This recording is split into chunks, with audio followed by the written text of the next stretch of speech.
पर व्यक्तिगत प्रहार करने के लिए नहीं हो सकती है। दुर्भाग्य है कि कुछ लोगों ने देश का चीरहरण करना, विभाजन की खाई को और चौड़ी करने के लिए इस अभिव्यक्ति की स्वतंत्रता को अपना जन्मसिद्ध अधिकार मान लिया।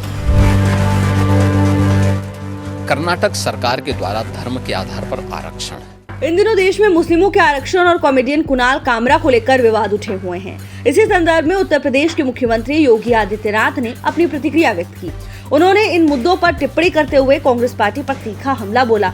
मुख्यमंत्री ने डीके शिव कुमार के बयान पर प्रतिक्रिया दी और कहा कि डीके शिव कुमार वही बातें कर रहे हैं जो कांग्रेस पार्टी से उन्हें मिली है। कर्नाटक सरकार द्वारा सरकारी ठेकों में 4% आरक्षण दिए जाने के मामले पर मुख्यमंत्री योगी आदित्यनाथ ने कहा, कर्नाटक सरकार का धर्म आधारित आरक्षण बाबा साहेब भीमराव आम्बेडकर द्वारा निर्मित संविधान का अपमान है। लोकसभा चुनावों के परिणामों पर टिप्पणी करते हुए मुख्यमंत्री योगी आदित्यनाथ ने कहा कि जो दुष्प्रचार किया गया था वो केवल दुष्प्रचार ही नहीं था, बल्कि इसमें विदेशी फंडिंग भी शामिल थी। उन्होंने ये भी कहा कि जॉर्ज सोरोस ने पहले ही इसका खुलासा कर दिया था। जब यूपी में विदेशी पैसे की बात आई तो सीएम योगी ने बताया कि पूरे देश में लोकसभा चुनाव के दौरान विदेशी पैसे का इस्तेमाल किया गया था। कॉमेडियन कुणाल कामरा द्वारा संविधान को दिखाए जाने पर योगी आदित्यनाथ ने कहा, आपको अभिव्यक्ति की स्वतंत्रता है, लेकिन ये स्वतंत्रता किसी के व्यक्तिगत अपमान के लिए नहीं हो सकती। उन्होंने कहा कि अफसोस की बात है कि कुछ लोग देश को तोड़ने और विभाजन की खाई को और गहरा करने के लिए अभिव्यक्ति की स्वतंत्रता का दुरुपयोग कर रहे हैं।